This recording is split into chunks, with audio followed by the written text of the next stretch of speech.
Romanos capítulo 5, versículo 1. Portanto, justificados pela fé, temos paz com Deus por meio de nosso Senhor Jesus Cristo. Só isso daí. Dá para colocar o tema ali? Já colocou, né? Calma aí. Falar a respeito de justificação pela fé não é apenas falar de uma das doutrinas do cristianismo. É falar de fato sobre a mais importante, sobre a central doutrina do cristianismo. Porque disso daqui depende a sua salvação, disso daqui vai depender a sua conduta, disso daqui depende, de fato, isso daqui, a prova do conhecimento dessa doutrina, vai mostrar se você é um cristão genuíno ou não. É essa doutrina que diferencia o cristianismo, não apenas do falso cristianismo, mas de todas as demais religiões. Porque quando se fala a respeito de justificação pela fé, é algo que você não vê em religião alguma. Pode procurar. Hoje existem cerca aí de 10 mil religiões, é o que os estudiosos dizem. Nenhuma delas você vai ver essa doutrina aqui. E era uma doutrina tão importante, eu acho que eu coloquei ali. O John Wesley e Lutero falando a respeito da justificação pela fé, eles dizem assim, John Wesley: a justificação pela fé é o verdadeiro segredo da força do protestantismo. Martim Lutero: a justificação pela fé somente é o teste de uma igreja firme ou decadente. Como eu falei, essa doutrina foi a doutrina que revirou o mundo no século XVI.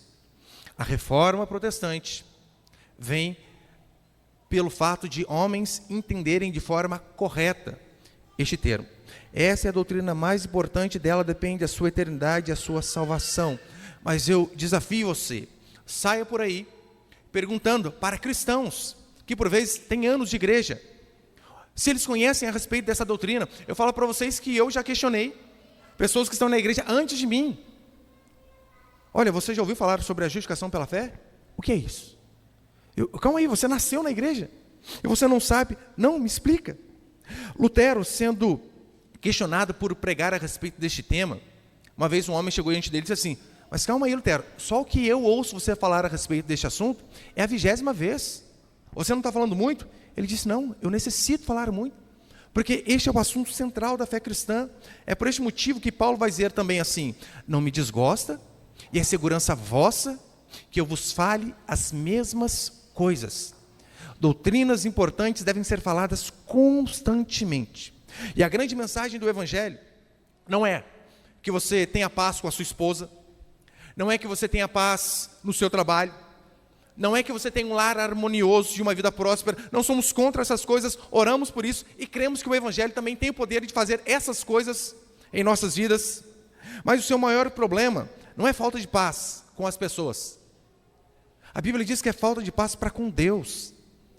Você deve procurar não a resolução de problemas que são triviais. Não estou dizendo que não é importante a questão da paz no casamento, com os filhos, mas comparado com este assunto, é algo fútil, é algo trivial. O seu problema não é relacionamento com a criatura, mas a Escritura vai dizer que o grande problema do ser humano, meu e seu, é um relacionamento errado com o Criador. Porque se você não se dá bem com o Criador, você não vai entender a criatura. Se você não entende a mente do Criador, você não vai entender a mente da criatura. E a forma como você se relaciona com o Criador vai nortear todos os seus relacionamentos aqui na terra. Por vezes, marido e esposa não dão certo. Não é por incompatibilidade de gênero, não. É porque eles não entenderam que se o relacionamento com o Criador é quebrado ou é feito de uma forma errada, é impossível nos relacionarmos bem com a criatura. Infelizmente, a cada dia nós vemos, eu pelo menos acompanho algumas reportagens, de ímpios, adeptos, frequentam a tão conhecida ilha dos pedófilos, literalmente uma ilha onde meninas novas e até crianças são vendidas, traficadas e usadas para que homens barbados possam abusá-las. Se você já assistiu aquele filme O Som da Liberdade, fantástico. Aquele filme é fantástico. É de fato aquilo que acontece. E muitos famosos costumam ir nessa ilha. Daí você pensa assim: pastor, não é possível. Não é possível que homens grandes saiam com crianças de 3, 4, 5 anos. Eu digo para você, é possível, sabe por quê? Porque para essas pessoas não há Deus. E se não existe Deus, não existe bem ou mal. Eles podem fazer o que bem entendem. É por isso que o Salmo 14 vai dizer assim: diz o insensato no seu coração, não há Deus. O que diz o tolo, o insensato? Deus não existe. Essa é a essência do ateísmo. E sabe qual é a consequência que o Salmo vai dizer? Corrompem-se e praticam a abominação. Já não há quem faça o bem. Qual que é a consequência de se colocar Deus de lado para debaixo do tapete, de dizer que Deus não existe? Corrupção. É por isso que aqui em Romanos, Paulo ele vai gastar 4 capítulos, do capítulo 1 ao capítulo 4, pregando a respeito da lei. O tempo todo Paulo começa a mostrar para as pessoas de que o ser humano não consegue cumprir a lei. Você não consegue, eu não consigo. Esses mandamentos que estão aqui são impossíveis para o ser humano de se cumprir. Ninguém aqui consegue não cobiçar. Ninguém aqui consegue seguir esses mandamentos à risca. Então Paulo ele gasta 4 capítulos, começando lá em Romanos capítulo 1, tanto é que no versículo 18 ele vai dizer: a ira de Deus se revela do céu contra toda a impiedade e perversão dos homens que sufocam a verdade pela injustiça. Este é o ser humano. Paulo então, no capítulo 5, pela primeira vez, ele começa a falar a respeito da graça, da justificação pela fé. Mas primeiro ele desfaz toda a segurança de salvação pelas obras do ser humano. É porque no cristianismo, de fato, não há possibilidade de você achar que é merecedor da salvação. No cristianismo genuíno, não existe essa alternativa. Alguém que bata no peito e diga: eu sou digno. Não. Em relação à salvação, de jeito nenhum. É por isso, como já disseram, que a palavra digno seja escrita no chão do inferno. E a palavra graça, favor e merecido, estampada nos umbrais da porta do céu. É por este motivo que Paulo vai dizer em Romanos 3, não há um justo, nem um sequer. Olha como que Paulo é redundante. Ele poderia apenas dizer, não há um justo.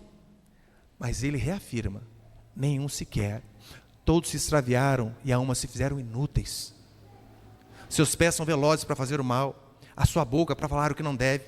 E então ele termina dizendo no versículo 18 assim: não há temor de Deus diante dos seus olhos. E a corrupção do ser humano vem justamente por conta disso. Portanto, convencer alguém de pecado dá mais trabalho para o Espírito Santo que ressuscitar um morto. É por isso que a grande missão do Espírito Santo é convencer. Do quê? Do pecado, da justiça e do juízo. E o cristianismo verdadeiro, ele necessita passar por aquela experiência que Paulo teve em Romanos capítulo 7, quando Paulo diz assim: desventurado o homem que sou. Eu sei que desventurado pode parecer uma palavrinha bonita, né? Mas é um eufemismo.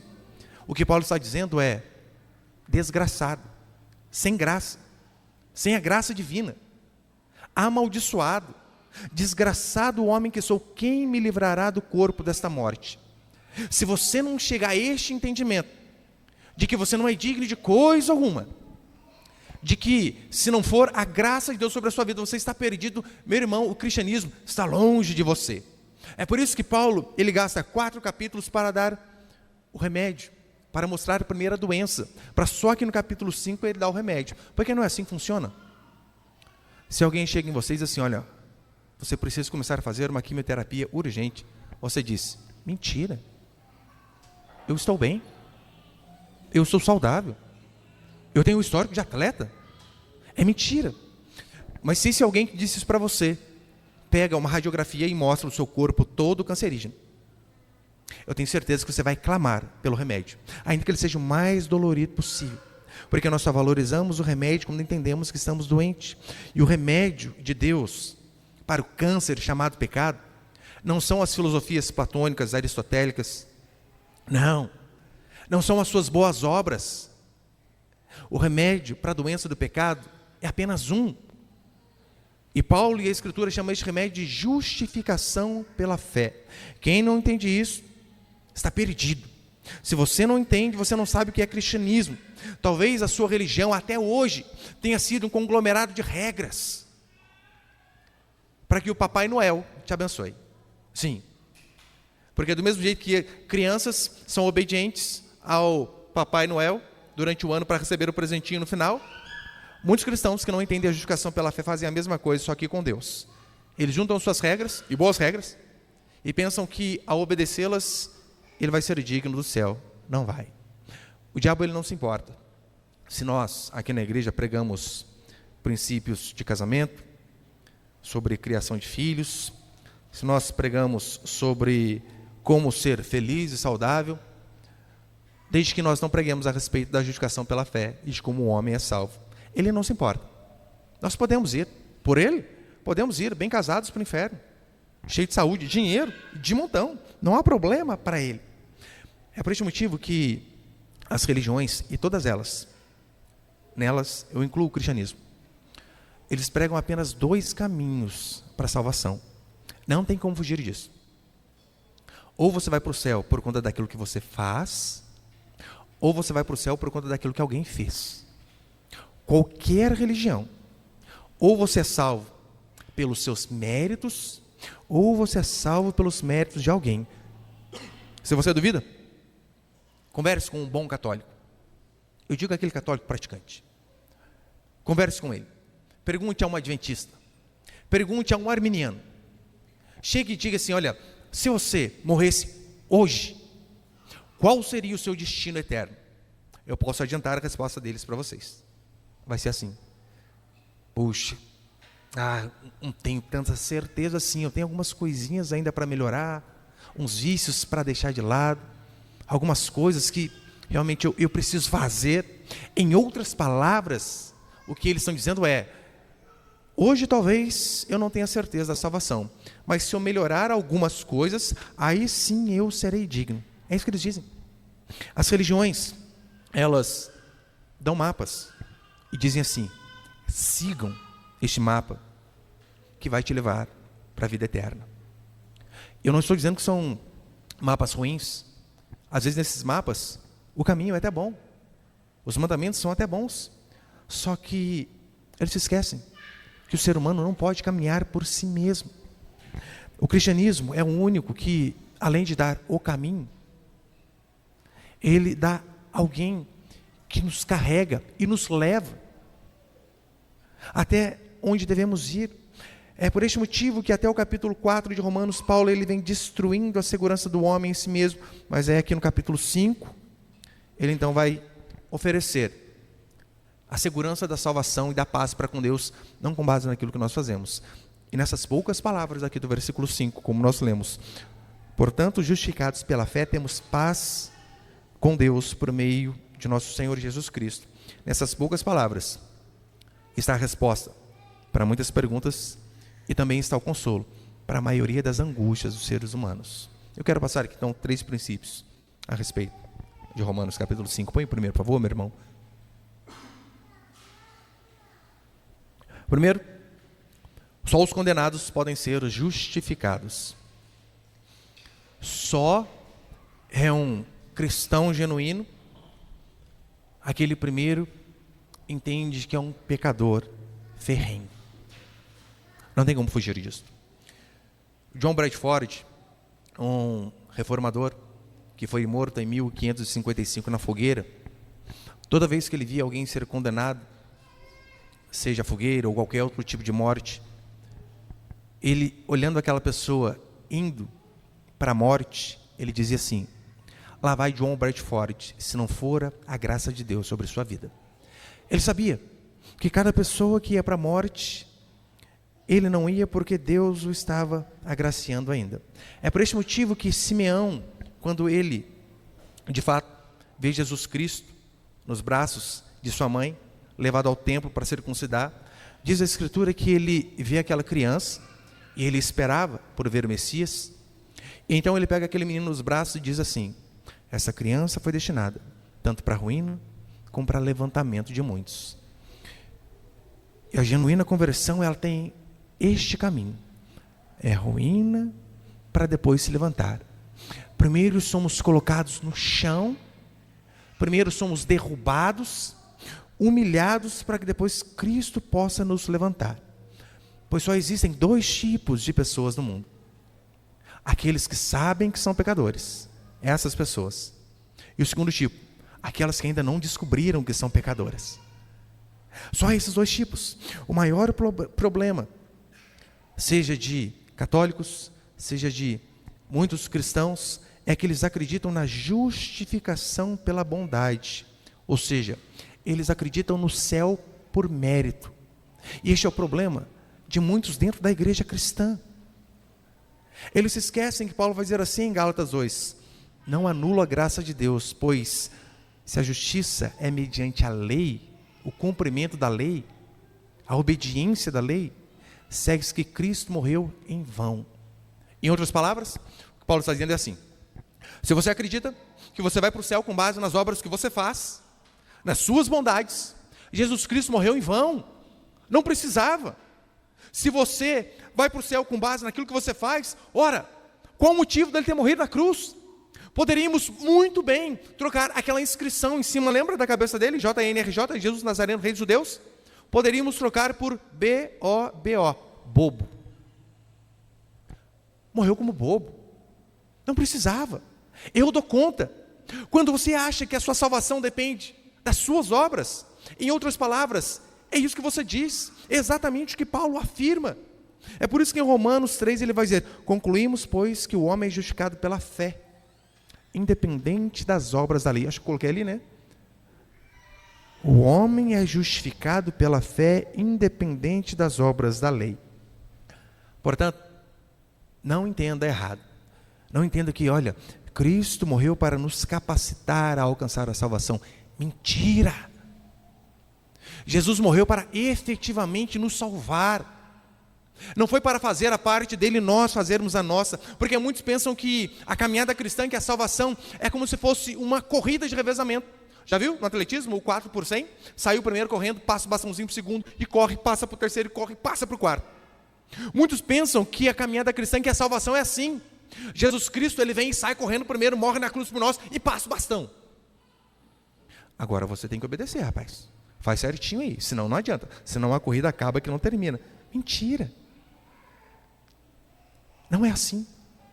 A corrida da fé cristã somos nós, na linha de partida, com as duas pernas quebradas, sem a mínima condição de andar, e um Cristo nos colocando nos ombros e correndo toda a caminhada, porque se dependêssemos de nós para chegar ao final, não chegaríamos. Não tínhamos a mínima condição de sair do início. Pastor, mas espera lá, o senhor está dizendo então que eu não preciso ter obras para ser salvo? Como? O senhor me explica então aqueles textos de Tiago que diz que a fé sem obras é morta? Não é isso que Tiago vai dizer? Tiago 2,26? Tiago 2,18, mas se alguém disser, tu tens fé e eu tenho obras, mostra-me a tua fé sem obras, e eu com as minhas obras te mostrarei a minha fé. Pastor, como que nós juntamos isso? Ora, não há contradição nenhuma, nenhuma. De fato, quem tem fé tem obras, mas quem diz que todo aquele que tem obras é salvo? Não é. Quem tem fé faz, mas ele sabe que aquilo que ele faz não é o que o justifica. Foi Cristo que o justificou. Quem tem fé, óbvio que vai orar, mas ele não ora para ser aceito, e sim porque ele foi aceito. Quem tem fé, de fato, ele busca a Deus, ele vem ao culto, ele se santifica, mas ele não faz essas coisas com o objetivo de alcançar a salvação, mas porque a salvação o alcançou primeiro, então ele faz. E faz toda a diferença você entender isso. O justificado, ele é muito mais que alguém perdoado. A Bíblia diz que o justificado é alguém que é declarado justo segundo os padrões divinos. Não é um padrão de justiça humana, mas segundo o padrão de justiça divino. Quem pode aqui dizer que pelas obras pode ser salvo? Quem aqui? Ninguém. Quem aqui pode dizer que é bom o suficiente? Eu vou mais além. O texto de Isaías, capítulo 64, o profeta vai dizer assim, que as nossas justiças, as nossas boas obras, elas são como trapos de imundícia. E uma das explicações para trapos de imundícia é a seguinte: antigamente, na época do profeta Isaías, não havia absorvente, always e por aí vai. As mulheres, então, elas cortavam pequenas tiras de pano, e nos dias de mulher, aquelas tiras eram colocadas para tapar o sangramento.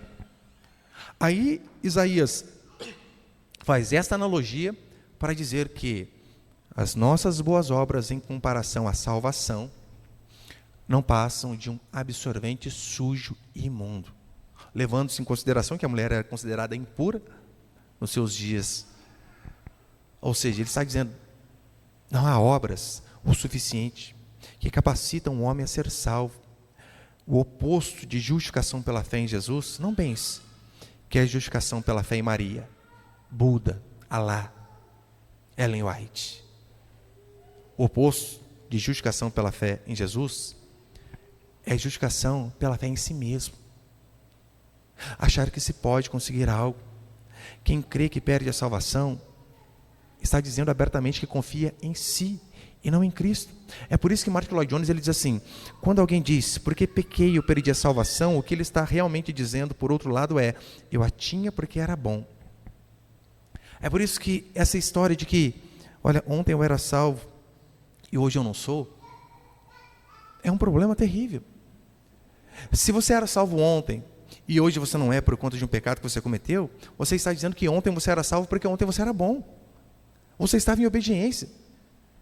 Então Cristo morreu à toa. Você é capaz. Por esse motivo que nós podemos dizer, eu digo sempre, sem medo de errar. Não, às vezes eu digo isso às pessoas, pastor, cuidado. Não tenho dúvidas. Uma vez filho de Deus, sempre filho de Deus. Não tem como nos perdermos. Eu tenho certeza. Uma vez salvo, sempre salvo. Por que eu digo isso? Porque foi o nosso Senhor quem prometeu.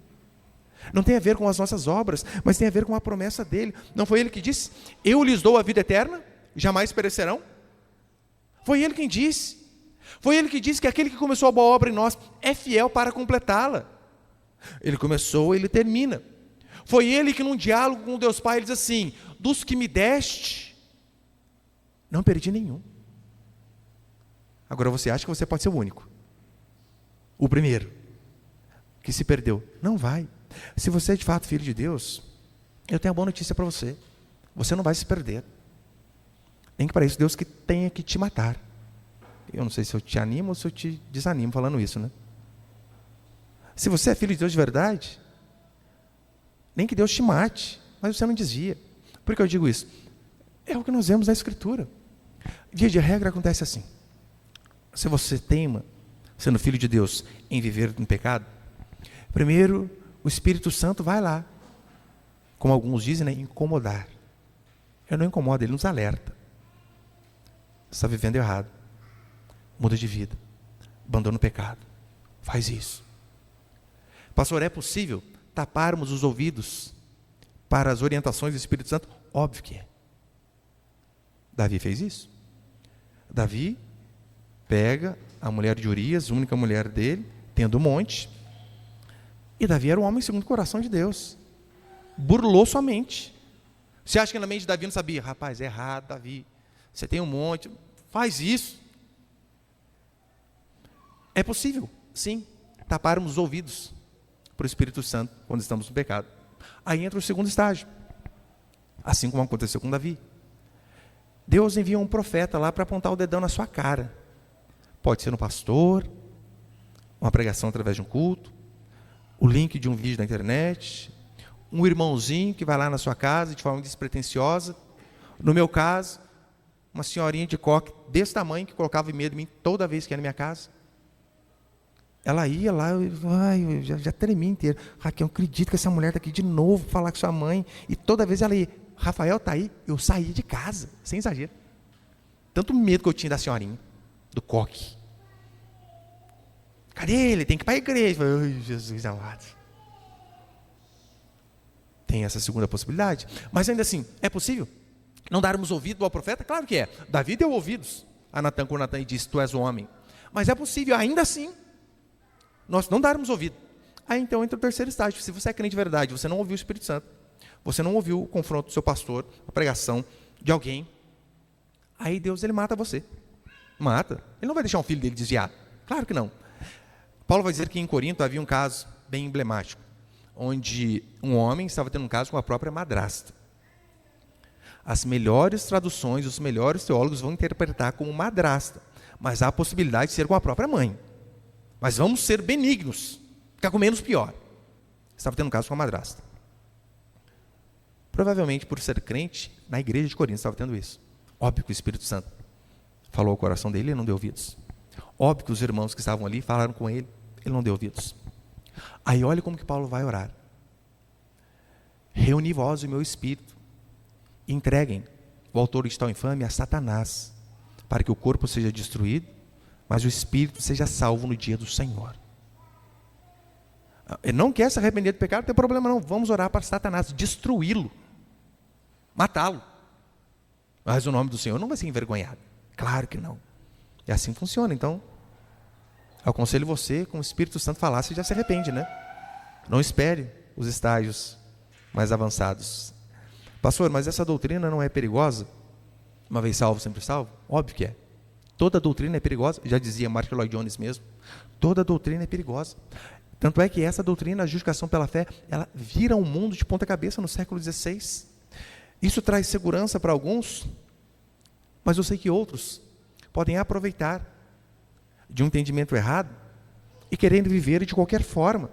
Porque se uma vez salvo, sempre salvo, podemos concluir também que, chega no carnaval aí, pastor, então dá aquela desviadinha e voltar depois do carnaval, tranquilo. O Senhor falou que uma vez salvo, sempre salvo. Dá uma traidinha na mulher aqui, volta para o caminho de novo. Põe um chifre marido aqui, volta para o caminho de novo. Não tem problema. Óbvio que tem. Claro que tem. Entendeu totalmente errado. Esse é o meu segundo princípio. Põe ele, por favor. Segundo, quem é justificado se santifica. Achar que um dia sou salvo e o outro não, traz um peso danado. Muita angústia. Você imagina? Dia sim, dia não. Salvo, não salvo, salvo, não salvo. Aí Jesus volta num dia que você está não salvo, acabou. Pastor, mas estava certinho, bem no dia errado. A culpa, insatisfação consigo mesmo, é terrível. E se Jesus volta justamente no dia que você está dando uma pisadinha fora? Mas você percebeu que em Romanos 1, Paulo vai dizer, justificados, pois pela fé temos paz com Deus, por meio de Jesus Cristo. E é fundamental você se indagar. Se Jesus voltasse hoje no final do culto, eu digo que amém, bom, acabou. Você teria paz? Ou a sua paz está justamente, ou apenas, porque você está no culto hoje? Se a sua paz é porque, olha, se Jesus voltar hoje, estou tranquilo que eu estou na igreja. Você entendeu errado. Entendeu errado. Você está no caminho errado ainda. É necessário que você tenha essa paz para com Deus. Uma vez perguntaram para um homem de Deus o seguinte: o que você gostaria de fazer quando Cristo voltasse? E a resposta dele foi fantástica. Ele disse assim: olha, eu gostaria de fazer o que eu faço todos os dias. Minha vida é dele. Minha salvação foi conquistada por ele. Pronto. Alguns podem entender errado essa doutrina da justificação pela fé, a doutrina da graça. E até é normal que se entenda errado, sabe por quê? Porque Paulo foi mal compreendido também. Paulo, por pregar essas coisas, as pessoas começaram a ter um entendimento deturpado em relação à verdade. Tanto é que Paulo ele vai dizer em Romanos 5,20 assim: onde abundou o pecado, superabundou a graça. Sabe qual foi o entendimento que as pessoas tiveram? Calma aí, Paulo está dizendo que onde abundou o pecado, superabundou a graça? Então, quanto mais a gente pecar, mais graça vai ser derramada sobre nossa vida. É um absurdo. Eles entenderam totalmente errado. Aí então Paulo começa Romanos capítulo 6 explicando para essas pessoas que entenderam errado. Põe ele, por favor. Romanos 6, versículo 2. Que diremos, pois? Permaneceremos no pecado para que a graça seja mais abundante? De modo nenhum. Como viveremos ainda no pecado, nós que para ele morremos? Calma aí, vocês entenderam totalmente errado. Como nós vamos viver no pecado? Sendo que nós fomos mortos para o pecado. 1 João 3,9, João vai dizer assim: todo aquele que é nascido de Deus não vive na prática do pecado, pois o que permanece nele é a divina semente. Ora, esse não pode viver pecando, porque é nascido de Deus. Percebeu que o texto não diz, todo aquele que é nascido de Deus não peca? Se falarmos isso, estaremos mentindo. Mas há uma grande diferença entre pecar e viver no pecado. Pecar é você escorregar, de forma não intencional, e eu vou mais além, às vezes até de forma intencional. Sim, pastor, não é possível. Davi planejou, e ele era um homem segundo o coração de Deus. Mas uma coisa é você escorregar, ou até se dar uma jogadinha na lama, né? Outra coisa é você viver na lama. Outra coisa é você viver no pecado e cantar aquela musiquinha, lembra que passava na TV? Aqui é o meu lugar, onde plantei meu canteiro. Mais ou menos isso. É totalmente diferente. Você viver no pecado. Se você vive no pecado, cuidado. É um grande indício de que você não nasceu de novo. Você precisa mudar. Eu já disse isso, mas convém falar de novo. Olha, eu, antes de vir para a igreja, tinha uma vida toda errada. Tanto é que quando eu vim para a igreja, quando eu converti, eu já tinha um filho com a minha esposa, já tinha o mais velho. E achava que, não, o que tem de errado, eu, minha namorada, ela quer, eu quero, nós quer, e então já era. Acabou. Aí eu falei, não. Aí foi ouvindo pregação. Minha esposa ficou 7 anos pedindo para casar comigo. 7 anos. O dia que eu entendi o evangelho, eu lembro que nós estávamos no retiro lá em Guará. Eu lembro que eu fui e falei para ela, Raquel, a gente precisa casar. E minha esposa é morena, vocês já viram, né? Ficou pálida, branca. Quê? Você dizendo isso? Logo. E o medo de ir para o inferno. Aquele que é nascido de Deus não permanece na prática do pecado. E quem mais entende a graça que recebeu, mais vai se santificar. Saber que somos amados, independente daquilo que fazemos, isso não nos faz sermos crentes relapsos. Muito pelo contrário. Nos faz sermos a cada dia mais santos, a querermos a cada dia mais agradar a Deus, a cada dia tentarmos sermos fiéis a Deus nas práticas, nas boas obras, nos pensamentos, nas motivações, em tudo. Eu não estou dizendo que não seremos também punidos se errarmos. Claro que não. Davi, sendo homem segundo o coração de Deus, sendo salvo, mentiu, matou, adulterou e trouxe desgraça não apenas para a sua vida, mas para toda a sua família. Porque o pecado traz consequências para o ímpio e para o crente também. Não pense que somos blindados, temos um foro privilegiado gospel, porque, salvo pela graça. Sim, a salvação é pela graça, mas pecou, vai tomar na cabeça aqui, assim funciona, essa é a lei. Aquilo que planta é que nós colhemos. Mas Davi mesmo colhendo circunstâncias terríveis, mesmo colhendo desgraça em sua família, mesmo a espada nunca mais tendo saído do seu lar, ele não deixou de ser filho de Deus por conta disso. E terceiro e último para encerrar, põe ele, por favor. Terceiro princípio, só os justificados têm paz. Não é isso que o texto diz?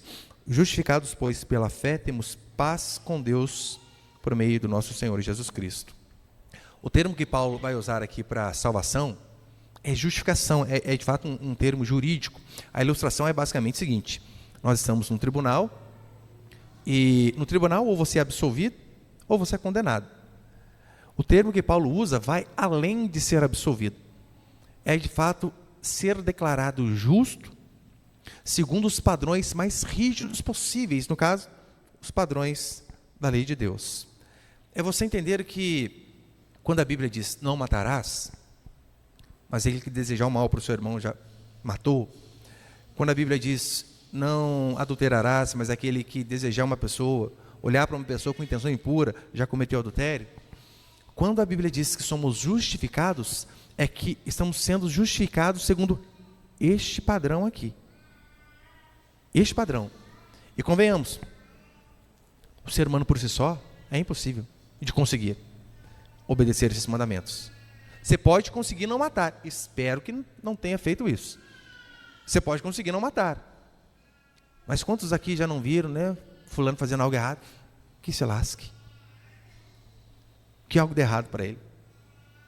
Esse é o padrão. Além do mais, Tiago 2,10 vai dizer assim: pois qualquer que guarda toda a lei, mas tropeça em um só ponto, se torna culpado de todos.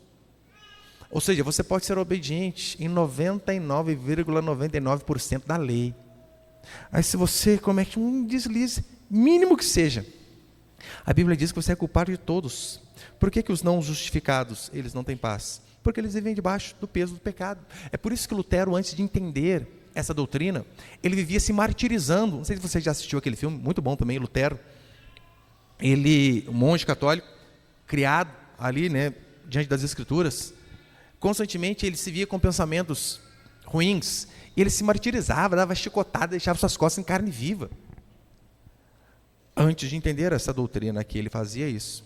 Mas a descoberta de que a justiça que nós temos que ter diante de Deus não tem a ver com o que nós fazemos, mas tem a ver com o que Cristo fez, não libertou apenas ele deste fardo, mas revolucionou o Ocidente. Mas eu sei que pode haver uma grande diferença entre um hipócrita e um crente sincero. Por que eu digo isso? O hipócrita, de fato, é aquele que confia demais em si, no que ele faz, nas suas boas obras, no seu comportamento. Talvez a maior ilustração de alguém que confia em si e de alguém que confia em Deus é aquela parábola do fariseu e do publicano, onde o fariseu chega diante ali da sinagoga, do templo, para orar, vai à frente e a oração dele é de si para si, dizendo assim: Senhor, graças te dou porque não sou como os demais. Jejuo, dou dízimo. Nós somos os mais propensos a cair nesta oração aqui. Porque você poderia estar fazendo N coisas no domingo à noite. Está aqui na igreja. Poderia estar fazendo um monte de coisa. Mas você lembra a diferença da oração do publicano? Diz a Escritura que ele do fundo não tem coragem de erguer a cabeça, mas com a cabeça baixa, bate no peito e diz: Senhor, se propício a mim, pecador. E a Bíblia diz que este é justificado e o outro não. Essa é a diferença. A vida de muitos cristãos, ela é horrível porque eles ainda não entenderam que para se participar da festa das bodas do Cordeiro, não se compra o convite, se ganha. Não se compra por méritos, por boas obras, mas é ganhado inteiramente de graça. Lembra que na parábola das bodas, né? O Senhor, ele faz ali, prepara a casa e diz para o seu servo: vai e chama as pessoas, e não vem ninguém. Aí o servo dele diz: chamei e não quis vir. Ele fala: não, faz o seguinte, vá às encruzilhadas, vá aos piores lugares e traga as pessoas aqui. Você sabia que essas pessoas nas encruzilhadas, as piores, eram nós, né? É por isso que você está aqui. É por isso que não tem como ser arrogante e orgulhoso no cristianismo. Olha aí, vai se orgulhar do que é de ser o pior. Em 1 Coríntios, Paulo vai dizer exatamente isso. Olha, Deus escolheu os que não são, para envergonhar os que são. Como pode um cristão genuíno bater no peito e dizer: eu sou melhor que fulano? Não, se Deus nos escolheu, é justamente o contrário. É porque o outro ainda tinha algo de bom. Nós não tínhamos absolutamente nada. Isso acaba com o orgulho do ser humano. Veja, Adão, ele foi criado em qual dia? Vocês lembram? Primeiro? Trabalhou com Deus o dia inteiro para construir o mundo? Foi feito no sexto. E o primeiro dia de trabalho de Adão foi folga. Para mostrar que de fato o ser humano, ele só existe em cima daquilo que Deus fez. Não precisou fazer nada. Deus fez todas as coisas e Adão imagina: Senhor, e aí, o que tem para fazer agora? Não, eu já fiz tudo, Adão. Vamos descansar comigo. É isso que aconteceu. Em Romanos capítulo 5 aqui, já estou encerrando, acompanhe comigo o versículo 10. O primeiro disse isso, né? Justificados, pois, pela fé, temos paz com Deus por meio de Jesus Cristo. Romanos 5,10. Porque se nós, quando éramos inimigos, fomos reconciliados com Deus pela morte de seu Filho, muito mais agora, estando reconciliados, seremos salvos pela sua vida. Pelo quê? Pela morte de Jesus Cristo. Versículo 11. Romanos 5,11. Portanto, assim como o pecado entrou no mundo por um só homem, e pelo pecado a morte, assim também passou a todos os homens, pois todos pecaram. Como foi? Por intermédio de um entrou, e a salvação também entrou por intermédio de um. Você reparou que a salvação, que a justificação pela fé, é Deus que faz tudo, e nós não fazemos absolutamente nada. O cristianismo, ele não é como muitas religiões imaginam, que é o seguinte: você está num poço, e as religiões chegam e elas jogam uma corda para você se salvar e sair desse poço. A corda é boa, a corda é verdadeira, ele diz assim: aqui está a corda, é só você subir, a salvação está aqui em cima. Pode entender aí essa corda como bons mandamentos. Espiritismo tem bons mandamentos, Catolicismo tem bons mandamentos, cristianismo tem bons mandamentos, óbvio que tem. Até o islamismo tem alguns bons mandamentos. Só que o cristianismo, ele vai além. O cristianismo, ele nos vê no fundo desse poço. E ele nos joga a corda. Só que ele percebe que nós estamos todos quebrados lá embaixo. Estamos atolados da lama do pecado até o pescoço. Que não há nenhuma possibilidade de, mesmo com uma boa corda, nós segurarmos e subirmos. Então o que o cristianismo genuíno faz? O Cristo desce, nos pega sujo, sobe conosco, nos dá um banho, nos dá uma roupa nova e nos põe para comer à sua mesa. Como pode alguém ainda assim se orgulhar de algo na fé cristã? Não tem a mínima possibilidade. Só aqueles que entendem a justificação pela fé, esses conseguem ter paz com Deus, como diz Paulo. E os justificados, como eu falei, eles vão se santificar, óbvio que vão. Eles vão buscar a Deus constantemente, claro que vão. Eles vão ser obedientes a cada dia mais, sabe por quê? Eles entendem o preço que foi pago pela vida deles. Portanto, não tem como um nascido de Deus, de verdade, viver de forma relapsa. Não tem como aquele que foi alcançado pela graça imerecida viver deliberadamente em pecado. Aquele que foi salvo não por seus méritos, mas pelo mérito de Jesus Cristo. Andar vezes firme, vezes não. Não tem essa possibilidade. Se você sabe o preço que foi pago pela sua vida, meu querido, o mínimo que você vai fazer é devolver essa sua vida salva por Cristo para viver para Ele. Eu sei de onde Deus me tirou. Eu sei o que eu merecia. Eu sei que durante 21 anos da minha vida, eu fui um idólatra criado na cidade mais idólatra aqui, na nossa região. Era coroinha da Basílica Nacional, estava lá.